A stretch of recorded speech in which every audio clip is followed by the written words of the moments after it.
Assalamualaikum warahmatullahi wabarakatuh. Selamat pagi semuanya, ibu-ibu kader Posyandu, Desa Ciratan Udi, Kecamatan Cibung Bulang, Kabupaten Bogor. Perkenalkan, saya Ibu Tika Nur Prastia. Hari ini akan menyampaikan materi lanjutan dari sesi sebelumnya, yaitu tentang pemenuhan gizi dengan pangan lokal. Ada baiknya sebelum kita memulai sesi ini, kita berdoa dan kita awali dengan bacaan basmalah. Bismillahirrahmanirrahim. Baik, sebelumnya saya akan menyampaikan outline atau apa saja bahasan yang akan kita pelajari hari ini. Yang pertama, saya akan memberikan penjelasan tentang pemberian MPASI pada usia 6 sampai 23 bulan, kemudian pemenuhan gizi anak usia 2 sampai 5 tahun, kemudian pangan lokal, kemudian contoh resep menu MPASI dan kudapan yang berbasis pangan lokal, kemudian yang terakhir adalah sosialisasi lomba kreasi MPASI dan kudapan balita yang berbasis pangan lokal. Oke, yang pertama, sebenarnya kapan sih kita mulai memberikan MPASI atau makanan pendamping ASI untuk anak? Di samping kita harus memberikannya setelah usia 6 bulan, apa saja sih tanda-tanda bahwa oh iya kita harus memberikan MPASI pada anak? Yang pertama adalah ketika anak ini bisa duduk dengan leher tegak dan dapat menegakkan kepala tanpa bantuan. Yang kedua, anak menunjukkan ketertarikan terhadap makanan. Contohnya ketika anak mulai tertarik dan mencoba meraih makanan yang ada di hadapannya. Kemudian yang ketiga adalah anak menjadi lebih lapar dan dia tetap menunjukkan rasa laparnya walaupun sudah diberikan cukup ASI. Nah, setelah kita tahu kapan sih sebenarnya kita memberikan MPASI pada anak? Nah, tadi kan salah satunya ketika usianya sudah mulai 6 bulan, sudah selesai ASI eksklusif. Nah, itu wajib diberikan MPASI. Walaupun ASI tetap diberikan nanti sampai usia 2 tahun. Nah, ini ada pedoman. Pedoman pemberian MPASI-nya. Nah, tentunya pada usia 0 sampai 6 bulan belum MPASI ya. Kita mulai usia 6 bulan. Nah, 6 sampai 9 bulan ini perkembangan anak dia sudah bisa memindahkan benda nih dari atau makanan nih dari satu sisi ke sisi mulut yang lain. Nah, kemudian gigi depan mulai tumbuh. Kemudian bayi ini dapat menelan makanan dengan tekstur yang lebih kental. Jadi yang awalnya cair, bentuknya air, ASI, nah ini bisa dengan makanan yang lebih kental. Nah, tekstur MPASI-nya ya ini pure atau saring dan juga mash atau yang lumat. Nah, ini jadi ibu-ibu perlu perhatikan ya. Jadi kalau misalnya sudah baru nih pertama MPASI, nah dikasih yang saring nih. Nah, kemudian nanti meningkat ke lumat. Nah, frekuensinya pemberiannya 2 sampai 3 kali makan besar dan selingannya 1 sampai 2 kali. Nah, banyaknya 3 sendok makan sampai setengah mangkuk yang ukuran 250 ml. Kemudian ketika dia beranjak 9 sampai 12 bulan, nah ini perkembangan anak sudah bisa merapatkan bibir ketika disuapi. Nah, untuk membersihkan sisa makanan yang ada di sendok. Jadi ketika disuapin, nah dia bisa melahap nih, ngelahap, kemudian dia bisa menarik makanan. Nah, kemudian menggigit makanan dengan tekstur yang lebih keras dari yang sebelumnya. Jadi di sini tekstur yang harus diberikan makanannya adalah cincang halus, cincang kasar, dan atau finger food. Nah, frekuensi makan MPASI-nya 3 sampai 4 kali makan besar dan 1 sampai 2 kali makan selingan di antara makan besar. Nah, banyaknya atau porsinya yaitu bisa setengah mangkuk ukuran 250 ml. Kemudian kalau dia sudah usia 1 tahun sampai 2 tahun, ini dia mulai berkembang lagi. Dia bisa beradaptasi dengan segala macam tekstur makanan. Namun memang belum bisa untuk mengunyah secara sempurna karena giginya belum semuanya tumbuh. Nah, ini juga bisa beradaptasi dengan segala menu makan yang diberikan. Nah, di sini juga bisa dia udah mulai mau merasakan nih. Nah, tekstur yang diberikan ini sudah mulai makanan keluarga. Nah, di sini tantangannya ya ibu-ibu. Jadi kita mengenalkan rasa ini di sini nih biasanya mau nggak maunya anak. Nah, frekuensi MPASI-nya 3-4 kali makan besar, 1-2 kali makan selingan. Nah, banyaknya porsinya adalah 3/4 hingga 1 mangkok penuh, ukuran 250 ml. Jadi porsinya sudah bertambah lagi. Nah, jadi ini kan karena MPASI adalah makanan pendamping ASI, jadi ketika diberikan ketika usia 6 sampai 23 bulan atau 2 tahun. Nah, oke, kemudian apa yang harus diperhatikan di dalam memberikan MPASI tadi? Nah, ada pedomannya tadi bagaimana cara memberikan, teksturnya, frekuensi pemberiannya, porsinya. Nah, sekarang ada beberapa hal yang harus diperhatikan dalam memberikan MPASI. Yang pertama, ketika dia usia 6 bulan, ini protein nabati dan hewani mulai diberikan, tapi itu tadi bentuknya saring ya. Jadi artinya protein tetap diberikan, tetapi disaring atau dilumat. Teksturnya sangat sangat lembut. Nah, biasanya memang ibu-ibu dikasih telur karena telur itu yang paling bisa dilumat. Kemudian yang kedua, telur, daging, dan ikan diberikan dalam keadaan yang benar-benar matang. Jadi agar bakteri dan lain sebagainya itu tidak masuk ke dalam tubuh, tidak malah menyebabkan diare. Nah, biasanya kalau ini kok nggak mau. Nah, malah diare. Nah, itu karena mungkin kurang matang pemberiannya, sehingga respon tubuhnya bisa timbul diare dan lain sebagainya. Kemudian, pemberian jus buah tidak disarankan untuk anak yang berusia di bawah 1 tahun. Kemudian madu bisa diberikan ketika anak sudah setelah berusia 1 tahun. Dalam memprepare atau menyiapkan mengolah dan menyiapkan, nah jadi pisahkan alat makan dengan telanan yang digunakan untuk memotong-motong bahan mentah dan matang. Jadi pisahkan yang matang dengan yang mentah telanannya. Nah, kemudian hindari memberikan makanan dengan kadar lemak tinggi, pemanis, dan penyebab rasa tambahan. Karena memang sebenarnya kalau anak bayi baru lahir, itu dia cenderung suka yang manis gitu. Jadi jangan menambahkan makanan-makanan atau hindari makanan-makanan yang terlalu manis atau yang cenderung rasanya manis dan berlemak. Dan apalagi ada penyedap rasanya. Ya, kemudian minyak, mentega atau santan ini dapat digunakan sebagai penambah kalori. Nah, karena memang kalau misalnya pertama-tama kalau diberikan bubur kadang menolak. Nah, walaupun sedikit yang dimakan, nah biasanya dikombinasikan dengan santan, mentega itu akan memberikan rasa yang lebih enak nih untuk bayi. Jadi bisa diberikan untuk menambah kalori. Kemudian perhatikan kebersihan tangan. Jadi sebelum mengolah, memprepare, menyuapi itu kita wajib cuci tangan, membersihkan tangan. Kemudian peralatannya yang digunakan untuk membuat MPASI itu juga dipersiapkan, dicuci dan disimpan dalam keadaan yang bersih dan tempat yang bersih. Kemudian yang terakhir adalah pastikan kebersihan tangan anak sebelum memulai makan. Jadi karena tadi itu sudah mulai meraih makanan dan lain sebagainya, nah ada sendiri yang dia sudah mulai mau makan sendiri. Nih, jadi dia meraih terus coba dimasukkan ke mulut. Artinya ketika kita menyuapi tidak hanya tangan kita atau alat makan kita yang dibersihkan, tapi juga tangan anaknya juga dibersihkan. Jadi sama-sama bersih. Nah, jadi anak makan dengan keadaan yang bersih. Nah, baik dari yang menyuapi ibunya atau yang lain dan anaknya itu sendiri.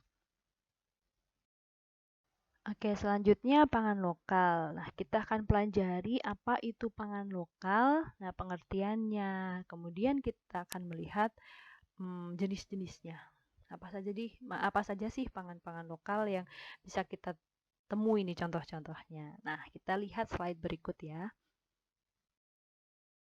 Oke, pengertian pangan lokal itu apa? Nah, pangan lokal ini artinya makanan yang dikonsumsi oleh masyarakat setempat sesuai dengan potensi dan kearifan lokal. Jadi ketika kita ngomong, oh ini pangan lokal, jika pangan itu, baik itu segar ataupun olahan, yang diproduksi dengan mengoptimalkan sumber daya dan dikonsumsi turun-temurun oleh masyarakat setempat sesuai dengan budaya, kearifan lokal, serta yang menjadi makanan khas setempat. Artinya kalau disebut pangan lokal, pangan yang tersedia di wilayah tersebut Nah, yang menjadi potensi di wilayah tersebut dan menjadi makanan yang memang sering dikonsumsi oleh masyarakat. Nah, itulah pangan lokal. Jadi apa sih yang tumbuh di wilayah kita? Apa makanan yang ada di wilayah kita? Nah, itu adalah pangan lokal yang sering yang ada di wilayah kita, yang sering kita konsumsi, yang menjadi khas, makanan khas dari daerah. Nah, itu yang dimaksud pangan lokal. Nah, peran pangan lokal itu sebenarnya apa? Yang pertama, sebagai sumber keragaman pangan yang menjadi sumber ketahanan pangan keluarga. Jadi, apa yang ada di wilayah tersebut adalah sumber ketahanan pangan keluarga yang tinggal di sekitar wilayah tersebut. Yang kedua, makanan lokal ini hasil kreativitas budaya dan kearifan lokal yang meningkatkan ketersediaan keragaman pangan yang bergizi. Nah, jadi kalau misalnya di pesisir itu kok saya di Bogor nggak ada ikan itu ya, tapi di wilayah pesisir misalnya di Madura banyak ikan itu dan harganya lebih murah. Memang daerahnya di situ kearifan lokalnya itu memang karena di pesisir banyak nelayan, kemudian memang itu adalah hasil tangkapannya dan dijual. Nah, itu menjadi makanan khas di situ atau makanan yang sering mereka makan. Nah, dia kalau makan ikan laut bisa bermacam-macam karena memang ada tersedia. Ketika misalnya ikan laut lagi langka nih, nah kalau orang pesisir pasti dapat karena ada yang ngambil ikan. Nah, misalnya seperti itu. Karena banyak yang di situ profesinya nelayan. Nah, sama seperti di Bogor. Di Bogor mungkin karena ada banyak yang menanam talas. Nah, akhirnya di situ jadi yang khas adalah talas. Sampai dibikin brownies dan lain sebagainya itu karena khas di situ dan menjadi kearifan lokal. Kalau misalnya kenal Bogor, oh talas ya. Nah, itu adalah kearifan lokal yang memang itu menjadi konsumsi setempat dan menjadi kreativitas budaya dan kearifan lokal. Nah, kemudian menjadi kartu pengaman untuk menjaga pasokan pangan keluarga, baik petani di pedesaan ataupun di wilayah lainnya ya, nelayan dan lain sebagainya, pada saat terjadi guncangan atau syok terhadap ketersediaan pangan. Jadi ketika mungkin ada beberapa jenis pangan yang langka atau wah biasanya ada ikan tongkol, kok nggak ada sekarang ya, dan nah kalau di situ ada di wilayah situ ada peternak ayam, nah yang pasti adalah ada daging ayam dan telur, nah itu yang kita makan. Nah, karena banyak peternak, nah kalau ada kelangkaan telur atau telur lagi mahal dan lain sebagainya karena peternak bisa dipakai sebagai, nah kita nggak jual nih, kita buat ini sebagai sumber ketahanan pangan di wilayahnya sendiri. Karena di wilayah situ yang menghasilkan, karena ternak menghasilkan telur, pasokan telurnya pasti banyak. Nah, itulah jadi kalau ada keterbatasan ketersediaan pangan, dengan pangan lokal kita bisa mengoptimalkan tetap bisa makan yang bergizi, yang beraneka ragam dari apa yang kita tanam, apa yang kita ternak di wilayah masing-masing. Kemudian yang terakhir, usaha pangan lokal ini berpotensi sebagai pencipta kesempatan kerja dan tambahan pendapatan rumah tangga. Nah, ini juga sebagai penggerak ekonomi daerah. Nah, misalnya di Bogor ya, itu ada talas. Talas dulu dijualnya ya talas gitu. Nah, sekarang bisa berkembang, ada brownies. Nah, itu jadi ciri khas nih. Nah, ada dijadikan brownies, ada dijadikan kue talas. Nah, itu ya. Nah, itu jadi hal yang khas. Kalau ke Bogor ya itu yang dibeli. Nah, gitu. Itu salah satunya ya. Jadi banyak orang yang dengan kreativitas, dengan kreasi, nah ini bisa menghasilkan pendapatan, menghasilkan nilai ekonomis untuk wilayahnya sendiri. Nah, seperti itu. Contoh pangan lokal satu beras. Nah, kenapa saya bilang pangan lokal? Karena di daerah lain itu belum tentu makanan pokoknya beras. Tapi kita di Jawa ini banyak kayak makannya ya beras. Kalau atau sering kali kita nyebutnya kalau kita nggak makan nasi belum makan. Nah, karena memang kita makan pokok, artinya kalau nggak ada beras, nggak ada nasi, ya kita nggak bisa makan. Padahal sumber karbohidrat, beras ini kan salah satu sumber karbohidrat. Nah, sumber karbohidrat tidak hanya beras, tapi banyak sekali. Ada Nanti ya saya ada contohnya, ada kentang, jagung, ketela, ubi, singkong. Nah, banyak.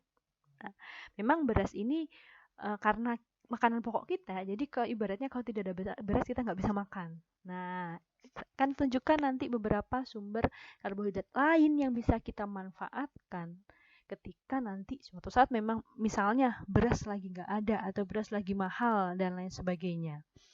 Nah, ini beras ini bisa diolah ya menjadi bubur, dipadukan dengan berbagai lauk dan sayuran itu bisa. Oke, sumber karbohidrat tadi beras. Kemudian ada labu kuning. Nah, labu kuning ini sebenarnya tidak ada hanya sumber karbohidrat, tapi memiliki beragam zat gizi.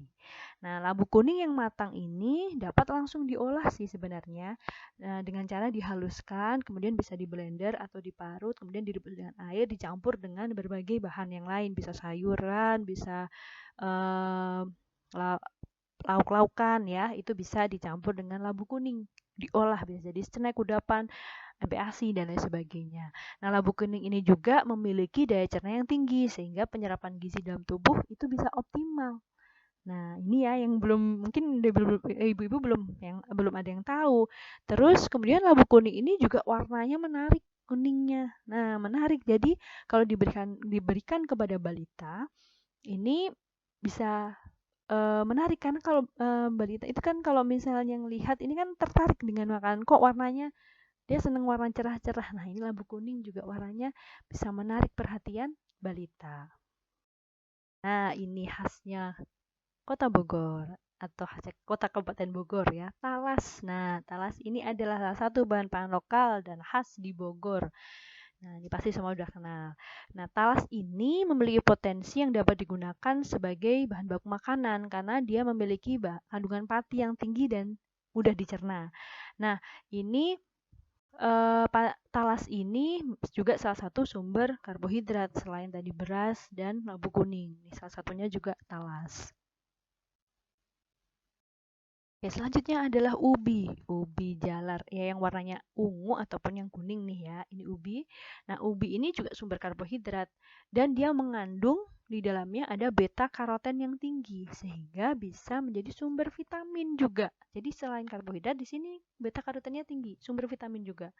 Nah, ubi ini gampang ya kalau sudah direbus, ini bisa dihaluskan dengan mudah, diolah jadi bubur bisa, dilumatkan saja bisa atau dicampur dengan makanan yang lain, bahan-bahan makanan lain, bisa dengan lauk atau dengan sayuran seperti itu. Nah, ini juga bisa disesuaikan ya, sesuai dengan kemampuan cerna balita. Jadi bagaimana mengolah ubi itu kita sesuaikan dengan kemampuan cerna balitanya. Nah, tadi sudah dijelaskan, ada beberapa yang saya jelaskan ya, dari mulai beras, terus tadi labu kuning, ada talas, ada juga ubi. Nah, semuanya itu adalah bahan pangan lokal. Nah, tentunya memang di wilayah masing-masing. Ya, mungkin ada yang wilayah yang dengan produksi labu yang banyak, dia memang petani labu ya, jadi labunya banyak. Atau tadi talas di Bogor karena banyak talas, nah itu jadi sumber pangan lokal. Nah, selain itu juga ada sumber karbohidrat lainnya. Ada singkong, ada kentang, ada sukun, dan ada jagung. Nah, ini yang misalnya di rumah sering nih nanam singkong. Terus ada juga tumbuhan sukun. Nah, kalau kentang mungkin kalau petani ya, tapi kalau kita pribadi jarang nih ya ini nanam kentang. Tapi kalau singkong, sukun kan suka ada ya. Nah, jagung juga kan petani ya. Kalau yang di rumah untuk jagung dan kentang kan jarang, tapi kalau singkong dan sukun itu untuk tanaman rumah atau yang di rumah masing-masing itu seringkali ada. Nah, artinya kalau tadi itu tidak ada beras, terus kadang anak-anak itu sudah bosen sama nasi. Nah, ini yang pertama makanan pokoknya ya, karena makanan pokoknya ini harus ada gitu, tidak boleh nggak ada. Nanti energinya dari mana? Nah, kalau tadi itu bubur ini aduh kok nggak mau anaknya, balitanya, berarti kita variasikan. Bisa kita, oh ganti deh kentang, ganti deh ubi, ganti deh singkong, ganti deh sukun. labu. Nah, sesuai yang ada di daerah aja. Waduh, nggak mau makan ini. Oh, ada singkong nih. Di halaman ada singkong. Ambilin aja deh singkong diolah buat balitanya. Terus kalau nggak ada, oh di rumah saya ada nih di pekarangan nanam sukun. Ambil sukun diolah, dijadikan makanan untuk balitanya. Kalau MPASI bisa nggak ya dipakai? Dicoba ibu-ibu kreasikan. Nah, seperti itu. Jagung. Nah, kalau ini mudah ya. Kita nggak perlu nanam, tapi di Bogor banyak yang jual jagung, sudah mudah ditemukan. Nah, ini sumber karbohidrat lainnya yang bisa digunakan selain beras tadi. Jadi nggak harus makanan pokok beras, beras dan beras. Ya, jadi bisa dengan opsi bahan pangan lain yang ada di sekitarnya saja, Bu. Misalnya nggak harus beli ya. Kalau di sebelah, oh ada nih pekarangan ada ya, gunakan itu. Siapa tahu ada dari makanan yang saya sebutkan tadi ada yang di pekarangan ibu-ibu sekalian. Oke. Selanjutnya tadi sudah makanan pokok sumber karbohidrat. Sekarang sumber vitamin mineral. Nah, buah-buahan. Nah, nanti yang saya tampilkan hanya beberapa saja ya ibu-ibu karena buah-buahan itu banyak sekali dan musiman. Jadi bisa jadi buah ini sekarang ada, besoknya enggak karena musiman. Tetapi ini yang buah yang saya tampilkan ini seringkali ada, enggak perlu musim-musiman. Nah, ada pisang dan pepaya. Nah, pisang dan pepaya ini umum banget. Nah, pisang itu sebenarnya juga bisa ya untuk mengganti tadi itu. Kalau nggak ada beras, penggantinya pisang itu bisa juga karena ada karbohidratnya juga, ibu-ibu. Cuman ini juga masuk ke buah. Artinya kalau memang anaknya itu sulit banget makan, makanya di awal-awal kan kalau orang dulu ya, orang dulu mungkin ada yang di bawah 6 bulan, tapi kalau memang tepat nih kalau misalnya setelah 6 bulan ada yang dilumat pisang. Ini karena dia pisang itu ada karbohnya, ada rasa manisnya, jadi enak rasanya. Makanya bayi itu kalau dilumatkan pisang itu seneng ya, usia di atas 6 bulan dikasih pisang seneng gitu. Yang lumat ya, pisang yang lumat itu kalau udah usia 8 9 bulan seneng makannya karena itu tadi. Nah, jadi ini bisa jadi alternatif ya kalau memang eh pisang ya kalau memang tadi beras atau dibubur atau disaring nggak mau. Nah, ini buah buah pepaya dan pisang ini seringkali muncul ya, nggak musiman nih. Nah, ini pangan lokal, artinya di Bogor pun ini banyak yang nanam gitu, nggak harus beli. Ada pekarangan, ada orang yang nanam mungkin ya, yang punya pekarangan menanam pepaya dan pisang. Nah, kalau ada itu ya itu buah yang bisa diberikan kepada anak. Nah, apa manfaatnya? Banyak sekali nilai gizinya di pepaya itu kayak akan zat gizi, ada kalori, karbohidrat, protein, lemak, serat, antioksidan yang bisa menangkal radikal bebas, vitamin ada vitamin A, B1, B2, B3, B5, B6, asam folat, vitamin C, vitamin E, vitamin K banyak.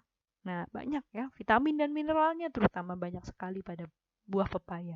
Selain murah, banyak juga nilai gizinya. Nah, tadi murah bisa nggak beli karena ada di pekarangan ya.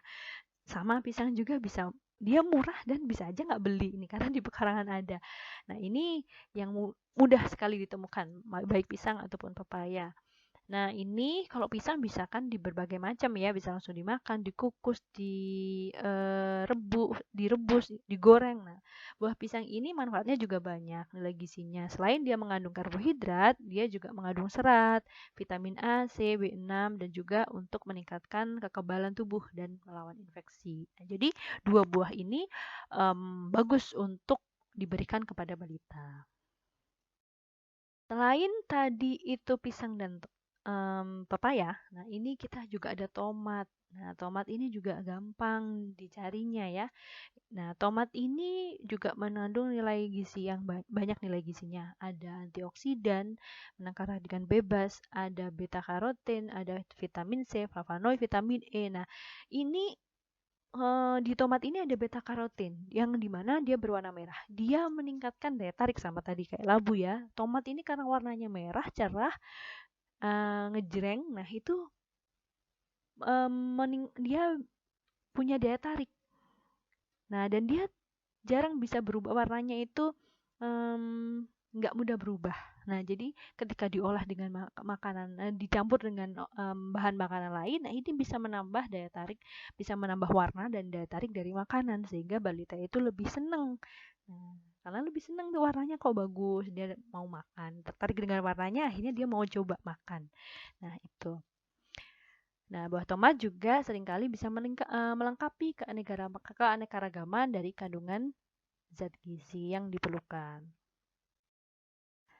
Selanjutnya adalah wortel. Nah, ini tadi sudah ke buah-buahan, sekarang ke sayur-sayuran ya, wortel. Nah, wortel ini juga seringkali anak tuh seneng wortel. Banyak yang seneng wortel nih. Pertama dia nyoba ini wortel nih agak seneng. Warnanya juga bagus wortel ini ya. Jadi sebenarnya buah dan sayur ini memiliki daya tarik karena warnanya ini ngejreng-ngejreng, warnanya menarik-menarik sekali gitu. Nah, selain itu juga memiliki manfaat, salah satunya yang sumber kaya akan vitamin A, yang dia menjaga kesehatan mata, menjaga kekebalan tubuh, kemudian ada serat, kemudian ada vitamin-vitamin dan mineral lainnya, ada B1, C, kemudian mineral kalsium, fosfor, yang ini baik untuk pertumbuhan. Jadi wortel yang selain mengandung air, dia juga mengandung berbagai macam zat gizi, yaitu vitamin dan mineral yang membantu dalam pertumbuhan anak. Oke, sayuran tadi ada wortel yang sering kenapa saya munculkan wortel? Yang pertama karena sering kali itu disenangi. Nah, ini terus sayuran yang hijau-hijau nih atau yang warnanya ini sebenarnya sayurannya banyak ya. Cuman saya pilihkan ini beberapa sayuran yang sering kali dipakai untuk makanan anak nih dan memang mudah ditemukannya. Ada bayam, buncis, sawi, kol, terus kacang panjang. Nah, ini sayuran-sayuran ini mengandung vitamin dan mineral sebenarnya. Kalau saya sebutkan ya sama seperti yang sebelumnya. Jadi tidak hanya satu vitamin atau satu mineral, tetapi berbagai macam. Nah, makanya ini perlu diberikan. Jadi harus lengkap. Ada makanan pokok, ada buah, ada sayur. Nah, sayurnya bisa berbagai macam. Nah, ini bisa juga disesuaikan dengan tekstur tadi, kapan kita memberikan makanan dengan tekstur saring, lembut, cincang. Nah, itu bisa disesuaikan dengan tekstur dari bahan pangannya juga. Dan yang paling mudah didapatkan, yang paling bisa murah nih sebenarnya, ini murah semua. Nah, murah yang saya tampilkan tadi, gak ada yang mahal sampai ratusan ribu atau puluhan ribu, ini enggak, ini murah nih. Murah nih. Jadi dan murah tapi banyak nilai gizinya. Nah, ini sayuran. Jadi berbagai macam sayuran ya. Disesuaikan tadi bentuk, tekstur dari sayuran dan tekstur yang dibutuhkan untuk makanan pada balita. Oke, tadi sudah ada makanan pokok, sudah ada sayur, buah, nah ini lauk. Nah, jadi kan kita kemarin yang sesi sebelumnya kita ngomongin gizi seimbang. Artinya walaupun MPASI, nah MPASI kalau masih 6-9 bulan kan masih melumat dan saring. Nah, gimana? Bisa. Kan tadi ada banyak tekstur makan, banyak bahan pangan memiliki berbagai macam tekstur, ada yang mudah diproses, ada yang mudah empuk, ada yang mudah empuk. Nah, kasar kalau perlu cincang berarti ini kacang panjang tadi kalau dicincang bisa diberikan. Nah, kalau misalnya disaring dia masih usia 6-9 bulan, kalau kacang panjang dia udah bisa belum ya? Nah, itu jadi bisa dipilih tuh tekstur mana nih makanan yang bisa diberikan. Nah, itu. Terus yang ini nih, tadi sudah ada makanan pokok, sayur, buah, berarti ada lauknya. Lauk itu ada dua, ibu-ibu, ada yang lauk dari nabati, artinya dari tumbuhan, dan juga lauk dari hewani. Nah, ini lauk yang murah juga. Ada tempe dan tahu. Ini juga pangan lokal karena apa ya? Kita ada nih di wilayah kita tempe tahu itu tersedia. Setiap hari ada. Setiap tukang sayur, tukang makanan ada tempe sayur. Tempe tahu. Bahan dasarnya kacang-kacangan, kedelai, sumber protein juga. Nah, artinya ini berarti bernilai gizi dong. Nah, ini ada tempe dan tahu, bisa dikombinasikan sebagai bahan pangan untuk balita. Nah, tadi ada lauk nabati, sekarang lauk hewani. Berarti lauk hewani itu yang dari hewan. Nah, dua-duanya sama mengandung protein, tetapi nilai biologisnya atau kandungan proteinnya lebih baik dan lebih tinggi pada lauk hewani. Nah, kalau ada yang bilang lauk hewani itu mahal, udang mahal, salmon mahal, daging sapi mahal. Enggak, ada banyak lauk hewan dan ini proteinnya juga tinggi, pada telur tinggi, pada hati tinggi. Jadi ini mengandung protein hewani, protein yang tinggi juga. Protein untuk apa? Untuk pertumbuhan dan perkembangan anak. Nah, kalau anak stunting dan sebagainya itu kan kurang nih proteinnya ya. Kita catch up atau kita kejar pertumbuhannya dengan mengkonsumsi protein-protein yang nilai biologisnya tinggi. Salah satunya dengan lauk-lauk hewani ya. Kita bisa cari dengan lauk hewani yang murah. Nah, ini ada telur. Telur kan gampang ditemuin ya. Hati ayam juga, daging ayam juga, ikan kembung juga ada. Kalau nggak ada ikan kembung, nggak ada ikan lele, apa yang harus dimakan? Nah, ikan yang ada di situ apa?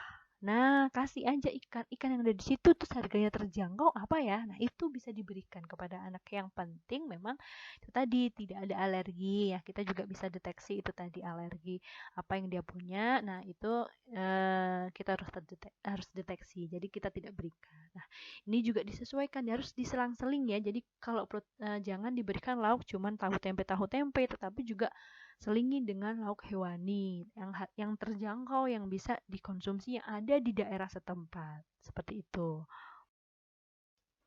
Nah, tadi sudah saya sampaikan ya beberapa contoh pangan lokal. Nah, sebenarnya kita makan yang beragam, bergizi, seimbang itu tidak harus mahal sebenarnya. Apa yang ada di sekitar kita yang terjangkau pun sangat bisa digunakan sebagai bahan pangan yang bernilai gizi tinggi gitu. Karena di setiap bahan makanan, baik itu makanan pokok, lauk, buah, sayur, ini mengandung zat gizi. Nah, kalau kita memberikan makanan yang lengkap, ada makanan pokoknya, lauknya, buahnya, sayurnya.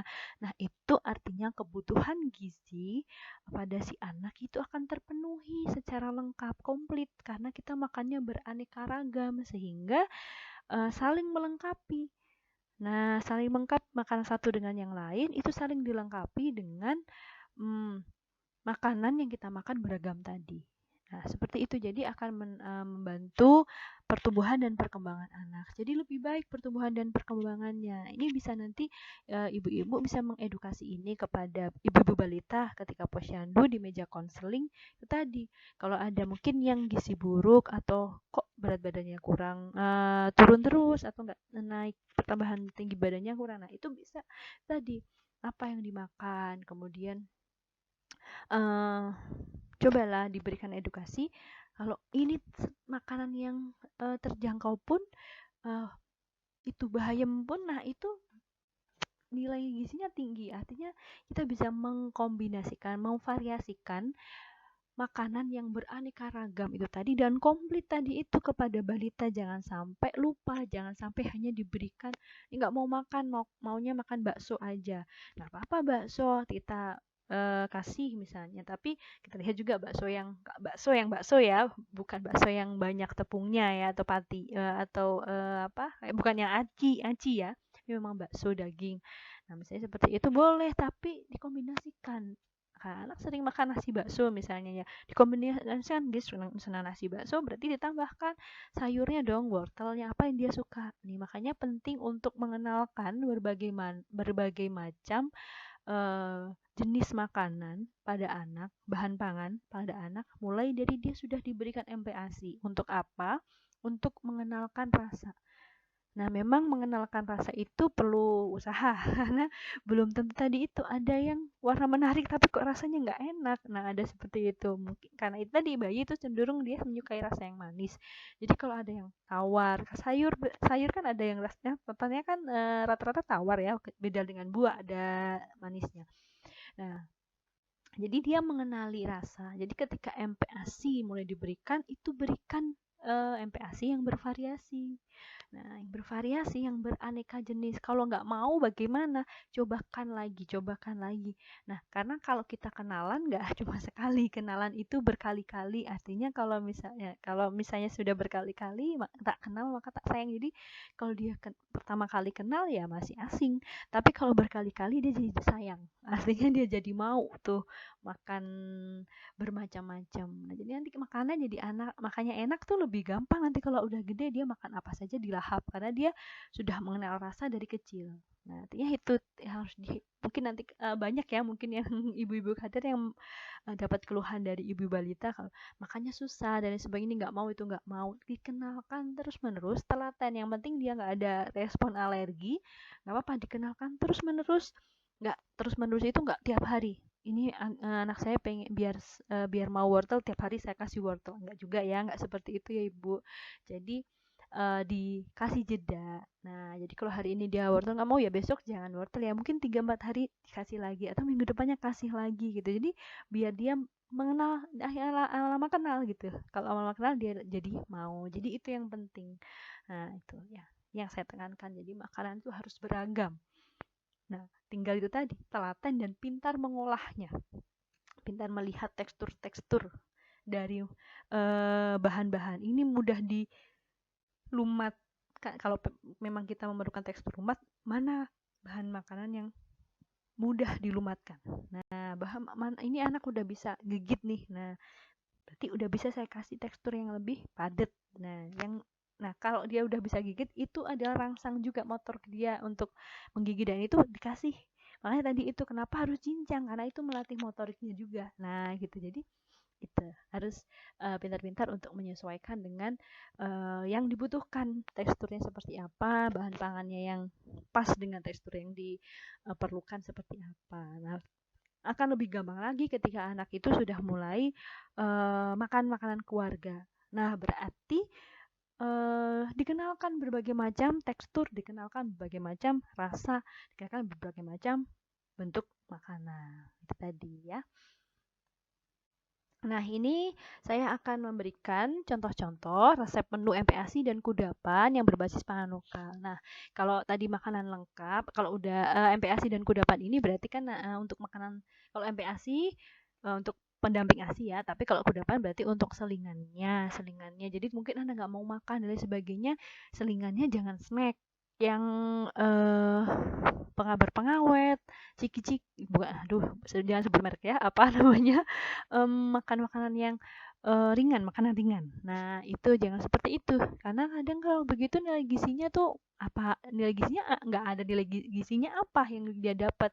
Jadi sebisa mungkin kita akan berikan kudapan itu yang tetap mengandung nilai gizi yang tinggi. Jadi kita memberikan, dia nggak suka makan ya, kita bikin kudapan ya yang dia itu bernilai tinggi, kita bikin sendiri. Nah, nanti saya berikan beberapa contoh resep untuk MPASI ataupun kudapan yang menggunakan bahan-bahan lokal. Nah, nanti mungkin ada menu-menu yang itu nggak ada di daerah saya, itu adanya di sana. Nah, nggak apa-apa, ini sebagai contoh. Jadi mungkin kayak tadi tuh labu nggak ada di Bogor ya, berarti Bogor ada beberapa alternatif yang bisa dipakai untuk kudapan. Gitu ya. Kita mulai dengan menu yang pertama. Nah, contohnya adalah nasi tim ayam. Ini gampang ya, nasi tim. Nah, ini contoh yang pertama. Kalau ini kan ada ya ibu-ibu di tempat ibu-ibu. Nah, ini ada nasi, tomat, wortel, daging ayam giling, telur, air dan garam. Coba kita lihat bahannya. Bahannya ada karbohidrat, ada makanan pokoknya, ada tomat, ada wortel, kan ada sayur, ada buah, ada daging dan telur, ada lauk. Berarti komplit. Nah, komplit yang dibutuhkan. Komplit beragam. Nah, berarti nilai gizinya lengkap. Nah, ada sayur, ada makanan pokok, ada lauk, dan ada buah. Nah, ini lengkap. Artinya sekali makan itu dia mengandung berbagai macam zat gizi. Nah, cara memasaknya seperti ini. Jadi, makanan dimasukkan ke dalam mangkuk anti panas, kemudian diaduk hingga tercampur rata, kemudian diberi air hingga semuanya terendam dan kukus sampai matang. Nah, ini cara memasaknya. Kemudian kita lanjutkan di contoh menu yang kedua. Oke, menu selanjutnya adalah kabocha dan ayam kampung. Kabocha itu adalah labu ya ibu-ibu, labu kuning tadi itu nih, ini gambarnya labu, ini ada gambarnya labu kuning ya ibu-ibu. Nah, kita lihat bahannya, ada kabocha, ada dada ayam, ada kacang merah, ada wortel, ada brokoli, ada kaldu ayam. Nah, ini makanan dengan bahan-bahan, ada makanan pokoknya, ada lauk, ada sayur. Nah, mungkin untuk buahnya apa? Kalau seperti ini ya berarti bisa dikasih tadi buah, ditambah buah yang bisa dimakan langsung juga bisa. Nah, yang dilumatkan apa ya, buah yang bisa dilumatkan. Nah, itu bisa ditambahkan setelah dia makan ini gitu. Nah, bisa ditambahkan seperti itu. Nah, kita ke makanan selanjutnya, ke menu selanjutnya. Oke, menu selanjutnya adalah kroket talas. Kroket talas kita lihat di bahannya ada talas, kuning telur, butter, susu bubuk, merica, garam, kaldu, 2 butir telur. Nah, bahan isinya nih ada kentang, wortel, dada, kemudian seledri, nah dan lain sebagainya. Nah, ini cukup bagus ya untuk mengenalkan sayuran. Nah, kemudian sudah ada talas sebagai bahan pokoknya, sebagai bahan pokok makanan pokoknya. Kemudian ini ada sayur-sayurannya. Nah, ini cukup baik untuk mengenalkan berbagai macam makanan. Jadi kalau misalnya selingan itu dikasih selingan yang bergizi. Nah, ini ada sayurnya di dalamnya ya. Jadi dia senang bentuknya bagus, dari bahan pangan lokal, ada talas nih. Nah, khas Bogor. Nah, kemudian bergizi lagi. Nah, lengkap komplit ya. Yang terakhir dari saya, ibu-ibu, ini contoh terakhir dari saya ya, dadar gulung jagung isi udang sayur. Nah, ini lihat, jangan lihat udangnya juga ya. Ini bisa diganti kok. Nah, ini bisa diganti. Ini karena mungkin dipakai lomba aja ya. Jadi eh, dipakein udang. Sebenarnya kalau kalau misalnya pas beli udang ya nggak apa-apa dikasih. Kalau enggak berarti bisa digantikan dengan yang lainnya. Telur bisa. Nah, di sini ada jagung giling, udang, tempe, wortel, bayam, kacang panjang, santan, jeruk nipis, telur, gula merah. Nah, ini.